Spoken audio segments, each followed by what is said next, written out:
Olá, queridos irmãos e amigos, é com muita alegria que volto a vocês através desse vídeo para juntos crescermos no conhecimento de Deus e da sua palavra.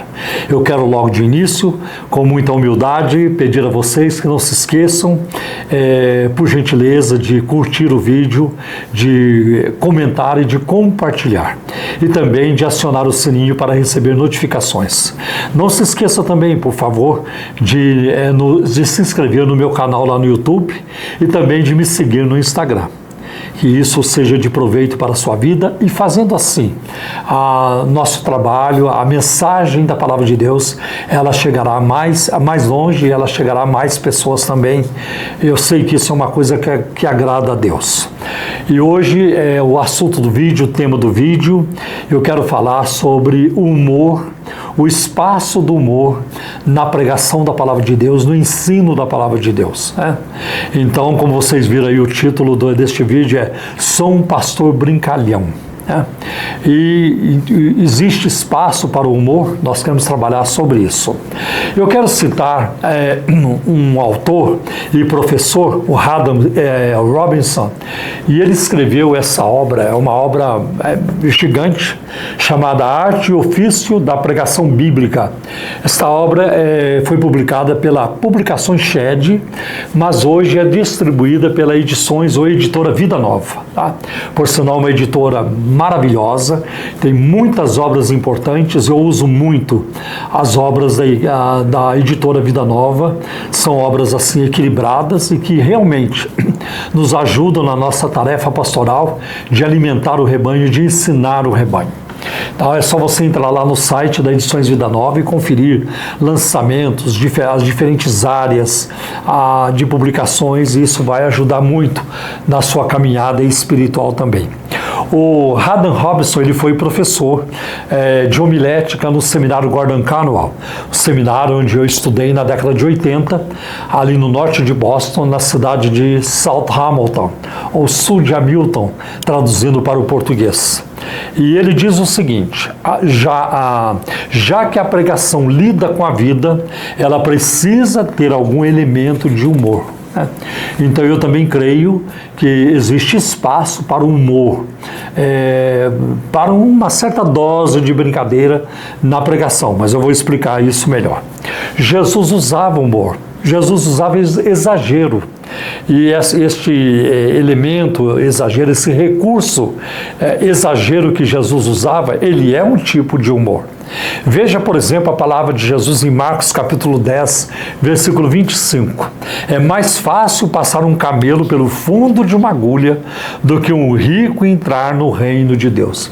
Eu acho que a plateia de Jesus ali naquele momento, um ou outro deu risada, porque é um exagero, né? E exagero, muitas vezes, ele se desdobra em humor. Uma outra afirmação de Jesus se encontra em Mateus capítulo 23, capítulo 23, versículo 24, quando Jesus fala daqueles que com um mosquito engolem um camelo. Então você pode imaginar um homem engolindo um camelo, uma pessoa engolindo um camelo. Foi uma forma exagerada de falar e foi uma forma de chamar a atenção também dos seus ouvintes, como Jesus fez aqui e na afirmação anterior que eu acabei de citar. Então essas afirmações de Jesus, elas são engraçadas e são penetrantes ao mesmo tempo. Aliás, o meu guru, no bom sentido, Charles Spurgeon, o príncipe dos pregadores ingleses, ele usava humor. Ele tinha um senso de humor e ele era muito rápido no gatilho também. Era difícil ganhar do Spurgeon. Aliás, ele era muito rápido. E certa vez, um diácono da igreja do Spurgeon, tinha sido diácono, mas ainda era membro da sua igreja, chegou para ele um dia dizendo: Pastor Spurgeon, na semana passada eu estava na França e no domingo eu procurei uma igreja evangélica para participar de um culto e eu não encontrei nenhuma igreja evangélica. Eu não tive opção a não ser ir numa missa na Igreja Católica Romana. Pastor Spurgeon, eu nunca senti tanto a presença de Deus na minha vida como eu senti naquela missa na Igreja Católica Romana. E o Spurgeon rapidamente respondeu para ele: Irmão, isso só prova, mais uma vez, que a Escritura, que a Bíblia é a palavra de Deus, é a verdade. Se eu fizer a minha cama no inferno, tu ali estás. Então ele era muito rápido no gatilho. Spurgeon usava humor e usava humor também na pregação. Agora, que tipo de humor, ou que tipos de humor não cabem, não pertencem a uma pregação? O humor que vem carregado de leviandade, né? Spurgeon, na sua obra Lições aos Meus Alunos, ele enfatiza que o humor e a leviandade não são sinônimos. A alegria é uma coisa, e a frivolidade é outra coisa. E ele diz, precisamos superar nossa tendência à leviandade. Existe uma grande distinção entre a alegria santa, a alegria espiritual, uma virtude, e a leviandade geral, que é um vício. Há uma leviandade que não tem coração suficiente para rir, graceja com tudo, ela é frívola, ela é vazia e ela é irreal. A leviandade é despreocupada a ponto de ser inapropriada, né? E a frivolidade, ela transmite indiferença ou um exagero despreocupado. Comentários frívolos que não são apropriados em sermões e prejudicam o grande propósito da pregação não são bem-vindos. Agora, também quando o humor ele é excessivo, há humor demais na pregação, isso também é contraproducente. Isso é antididático, isso não deve acontecer também. Nós devemos ter humor na pregação? Devemos, né? Mas nós não podemos exagerar na dose. Quando há austeridade demais, é seriedade demais, também não ajuda. Agora, quando existe humor demais, brincadeira demais, isso vai prejudicar a mensagem também. O humor inapropriado não tem espaço. Certos temas nunca devem fazer parte de uma pregação ou de um ensino da palavra de Deus, por mais engraçado que seja. Por mais engraçados que sejam. Histórias que casseiam do peso das pessoas, de uma afiliação étnica, de um grupo étnico, da idade da pessoa, de visões políticas ou limitações físicas de alguém, estão em zona proibida. Não se faz humor em cima dessas situações, né? Insinuações sexuais, tolices, o que em Efésios 5:4 chama de gracejos imorais, isso são inaceitáveis. Aliás, eu vou ler para vocês o que está em Efésios capítulo 5, versículo 4. As histórias obscenas, as conversas tolas e as piadas vulgares não são para vocês. Em vez disso, ações de graças. Ao invés dessas tolices, dessas conversas prejudiciais, sejam agradecidos, agradeçam a Deus, louvem a Deus, coloque o louvor no lugar dessas expressões e palavras também. E aí nós tem também um autor chamado James Cox, e ele diz: nenhum outro meio pode quebrar o gelo, diminuir as inibições e criar uma atitude de expectativa tão rapidamente quanto o humor. E aí a gente vê que o humor ele serve de auxílio na pregação. Eu me lembro quando eu cheguei em Boston pela primeira vez, em 1985, eu fui para estudar no seminário Gordon Conwell. E eu, no domingo, né, o primeiro domingo que eu passei na região de Boston, já estava agendado para eu visitar uma igreja da Assembleia de Deus de Brockton, no sul de Boston. Era a igreja que mais me deu apoio para estudar no seminário. Então eu já tinha combinado com o pastor que eu participaria do culto, pela manhã não iria pregar, apenas cumprimentar a igreja para que a igreja conhecesse eu e a minha esposa. E nós chegamos, nós sofremos muito para chegar na igreja, nos perdemos, naquela época não tinha Google Maps, não tinha Waze, não tinha GPS, então nós sofremos muito para chegar, chegamos atrasados, e aí ele já estava pregando quando chegamos, ele ficou sabendo que eu havia chegado mesmo atrasado, e no fim do culto ele disse: Paulo, bem-vindo, é muito bom ter você aqui conosco, vem aqui e fala um hi para a igreja. Hi no inglês seria, dê um alô para a igreja. E eu, na hora, subi lá no púlpito e peguei o microfone, e a igreja caiu na risada. Alô, ele pediu para falar um alô, eu falei alô, e a igreja caiu na risada. Então aquilo ali foi muito bom para aquele momento, foi algo espontâneo, eu nem planejei, porque quebrou o gelo, né? Rolou uma química, vamos dizer assim, muito boa entre a igreja e eu, que estava acabando de chegar naquele ambiente com a minha esposa, e foi muito bom. Então o humor, muitas vezes, ele vai ajudar, né? Vai ajudar, isso é muito importante. Agora, ganhar a atenção de uma congregação e depois manter o seu interesse é provavelmente a razão mais comum pela qual oradores usam o humor, né? O humor expressa a alegria do Senhor. Gente, eu sou um homem alegre. Eu tenho muita alegria, eu gosto de rir com as pessoas, eu gosto de falar coisas engraçadas. Aqui tem vários irmãos na Igreja Cristã da Trindade que riem comigo, rimos juntos de situações, de coisas engraçadas. Agora, não pode ser demais. Eu conheci um irmão, já faz muito tempo, lá mais ou menos pelo início da minha conversão, eu conheci um irmão que ele havia estudado no seminário bíblico. E quando ele terminou os estudos no seminário bíblico, ele foi para uma igreja aí no interior de São Paulo.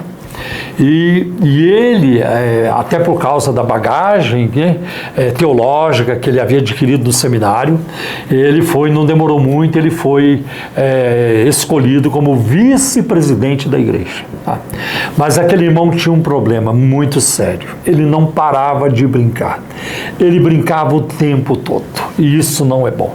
Você ser alegre, brincar um pouco aqui e ali, fazer uma brincadeira com alguém, ou alguém brincar com você, eu não vejo problema, não pode exagerar na dose, mas aquele irmão não tinha medida. E ao mesmo tempo que ele queria fazer a obra de Deus, ele não caiu na graça do povo porque ele brincava demais. E ele não percebia isso, que aquela sua atitude, aquele seu modus vivendi, o seu estilo de vida estava atrapalhando o seu ministério. Então nós não podemos ser sisudos demais, carrancudos, não rir com ninguém, não ter alegria, não mostra alegria, mas o outro lado, os exageros, o outro lado também, o extremo, não vai ajudar. Por isso que a Bíblia sempre nos chama para o equilíbrio, né? O equilíbrio em tudo que nós fazemos, temos que ser equilibrados, né? Então, o humor ajuda a ganhar, de fato, o interesse, aumenta o interesse da plateia, do auditório, para ouvir uma pregação e ensino da palavra. E o humor expressa a alegria do Senhor, né? Agora, uma forma em que expressamos essa alegria é a risada. Dou risada, né? A disposição do pregador e da congregação de rir juntos é um sinal saudável de vitalidade espiritual. Quando o pregador ri com a igreja ri com o pregador. Agora, não estou falando aqui do movimento de gargalhada sagrada, um movimento que começou lá pelo ano de 1987, com um evangelista chamado Rodney Howard Brown. Ele era da África do Sul, ele mudou em 87 para o estado da Flórida, nos Estados Unidos, e ele começou esse movimento de gargalhada sagrada. Ele, certa vez, estava pregando numa igreja da Flórida, e uma certa noite, e ele estava pregando sobre os horrores da condenação eterna. E na medida que ele ia descrevendo os horrores da condenação eterna, a congregação explodia na gargalhada. Meus irmãos, um tormento para o resto da vida. E a turma, né? E não parava de rir. Separados de Deus eternamente, e o povo caía na risada. Qualquer coisa que ele falasse era só gargalhada e gargalhada, e este movimento ficou conhecido como gargalhada sagrada, né? Aí é um modismo, é uma onda que vem e passa, e isso não é bíblico também, e nem é saudável para o crescimento de uma igreja. O crescimento, eu não estou falando do crescimento numérico, mas o crescimento espiritual, no conhecimento de Deus e da sua palavra. O humor é uma das linguagens da nossa cultura, né? A nossa cultura precisa de humor. Aliás, o humor ajuda até quando se vive numa circunstância difícil. Por isso que muitos humoristas no Brasil surgiram lá pelo lado do Ceará, né? Do Nordeste, porque é uma região mais inóspita. Agora tem melhorado bastante, mas antigamente era mais ainda. Então, o humor é um mecanismo de defesa. É uma forma de disfarçar os dissabores, a vida difícil, os desafios enormes, né? E a nossa cultura, ela prioriza o humor. Aliás, existe a indústria do entretenimento, da piada, da diversão e tudo isso do stand-up, né? Então existe tudo isso, stand-up. Acho que é startup, né? Então existe tudo isso. Então as pessoas adoram rir e elas gastam até muito dinheiro para rir, né? Então isso faz parte também da nossa cultura. Uma igreja ou um sermão privados do riso não podem ser vistos como algo reais. Porque se nós somos criaturas normais, rir faz parte da nossa história, né? Na Bíblia tem quem ri. Por exemplo, Salmo 2 diz: o Senhor no céu se rirá, Ele rirá dos seus inimigos. Até Deus ri, né? E a Sara, diante de uma informação do anjo dizendo: você vai dar à luz, você vai ser mãe, ela já estava numa linguagem avançada e ela riu do anjo. E o anjo percebeu, e o anjo disse: por que você riu? E ela mentiu. Não, eu não ri, você riu, porque eu vi você rindo. Olha aí, que incrível, né? Que incrível. Então, agora, é claro, tem momento, dependendo de um ensino da palavra, de uma pregação, onde a pregação é exortativa, onde o Espírito Santo está tratando, a palavra de arrependimento, é de quebrantamento. Aí não cabe, né? Não vai caber o humor dando gargalhada. Amém, meus irmãos? Agora é a hora do quebrantamento. Tá bom? Não, isso não funciona. Isso não tem nada a ver. Então, cada coisa no seu devido lugar. Ou você celebrar a Santa Ceia do Senhor no meio de gargalhadas e de risadas e de piadas. Não, tudo tem o seu devido lugar e na dose certa. Se errar na dose, não vai dar certo com toda certeza. Quais são as características, então, do humor eficiente? O humor eficiente segue alguns princípios. Por exemplo, ele tem que ter um propósito. O humor eficiente, ele ajuda na pregação da palavra. Ele dá apoio para uma verdade que está sendo ensinada.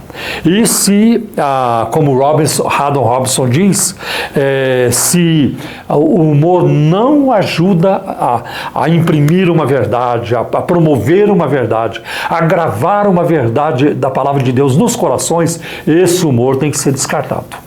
Ele atrapalha, ele não ajuda na pregação. Uma indicação disso é quando os seus ouvintes pensam na história que foi contada, na ilustração. Pode ser uma ilustração engraçada. Eles pensam na história, na ilustração e também pensam na verdade, né, que ela está corroborando, fortalecendo por trás dessa verdade, né? É muito importante isso também.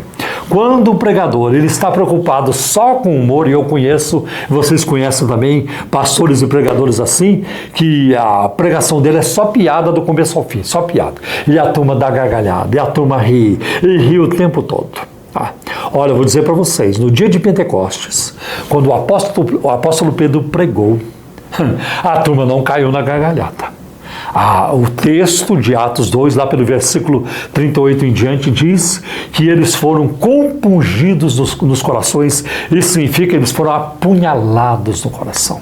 Aquela palavra penetrou, como que doendo dentro deles, chamando-os ao arrependimento, a uma mudança de vida, uma nova postura, a uma verdade que eles não conheciam ainda.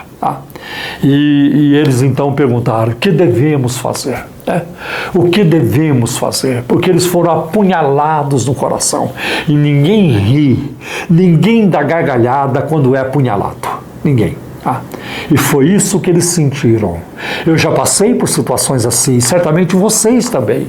Quando a pregação veio e doeu em nós, e tratou com algo em nós, com uma desobediência, com alguma área na nossa vida que nós estávamos segurando do Senhor, com alguma convicção de pecado na nossa vida, nossos corações foram como que apunhalados. Nessa hora não cabe piada. Não vai caber brincadeira, porque a coisa está séria, né? A coisa está séria, tá? Então é muito importante. É a mesma coisa um cirurgião fazendo uma cirurgia, abrindo o peito de uma pessoa e dizendo, aí você não vai rir? Está na hora de rir, está na hora... Não. Tem certas operações de Deus na nossa vida em que o humor não vai caber. Tá? Mas nós devemos estar abertos e dar boas-vindas ao humor quando cabe, quando vai nos ajudar no ensino da palavra de Deus, e é muito importante isso. Tá? O humor que é adequado, né? A pregação, que ajuda a pregação, ele não rebaixa ninguém, não importa, né, o quão justificável isso pareça. Se, por exemplo, um pregador, né, um pastor, um pregador zomba de uma celebridade ou de qualquer pessoa que o ouvinte estima, ele perde o ponto proposto. Né? O seu falar seja sempre agradável e temperado com sal. Está lá em Colossenses capítulo 4, versículo 6. Para que saibam como responder a cada um. Né? É muito complicado quando nós não temos mais pastor, quando algum pastor sobe no púlpito, não como pregador da palavra de Deus, mas como um palhaço. E a igreja não pode ser transformada num circo, num entretenimento, em espetáculo. Ele está ali para pregar a verdade. Vidas, almas estão na balança, né? Quanto ao destino eterno, quanto à vida eterna. E é muita coisa em jogo, é muita seriedade. E é preciso ter isso em mente. Né? E eu estou me lembrando agora de uma frase que é atribuída a Carlos Spurgeon. Ele disse lá no século XIX, chegará a época em que os pastores não alimentarão mais o rebanho, né? Mas veremos palhaços divertindo e entretendo os lobos. Não pastores mais que vão alimentar o rebanho, mas palhaços que vão divertir, que vão entreter os lobos. Que Deus nos livre disso. Que Deus nos livre, que levemos a palavra de Deus a sério, a obra de Deus a sério. Sim, com alegria, tem que fazer parte, porque a alegria é bíblica, faz parte da salvação. Né? O próprio Jesus era alegre, né? Ele era alegre. Aliás, nunca houve ninguém na face da terra que foi mais alegre, mais feliz do que Jesus, nunca. Porque isso está lá no Salmo 45, né? Amaste a justiça e odiaste a iniquidade. Por isso Deus, o teu Deus, te ungiu com óleo de alegria, mais do que a teus companheiros. Então, o Salmo 45 é um salmo messiânico, tem a ver com Cristo, e nós vamos ver isso também em Hebreus, na carta aos Hebreus, capítulo 8, ele é citado. Então, Jesus foi o homem mais feliz que viveu na terra. A Bíblia nunca mostra Jesus dando uma gargalhada, mas eu creio que ele riu, porque nem tudo foi escrito. Nem tudo foi escrito. Um homem um homem como Jesus, né, não seria alegre, não riria com alguém? Com certeza. Não consigo imaginar Jesus abençoando crianças com a cara feia. E aí, criança, tá tudo bem? E você? E você, José? E você, Abraão? Você está se comportando direito? Não. Elas não correriam para ele. Elas não iriam para Jesus, né, que elas queriam ir, né? Elas eram trazidas a Jesus. Certamente Jesus se divertia com elas, né? Gente, eu me divirto na vida espiritual. Cristo é a fonte da minha alegria. E eu quero viver uma vida alegre. Quero morrer feliz, morrer alegre em Cristo, porque a alegria do Senhor, o apóstolo Paulo falou sobre isso, né? Em Filipenses 4:4, e de uma prisão. Alegrai-vos sempre no Senhor. Outra vez digo e repito, alegrai-vos, alegrem-se sempre no Senhor. Então, isso é muito importante para a nossa vida. Agora, nunca podemos nos esquecer da importância da palavra de Deus no momento do ensino, no momento da pregação. Que Deus te abençoe, a mim e a você, para que saibamos dosar, para que mantenhamos o equilíbrio no nosso ministério de expandir o reino de Deus e de difundir a palavra de Deus. Deus abençoe e até o próximo vídeo, em nome de Jesus.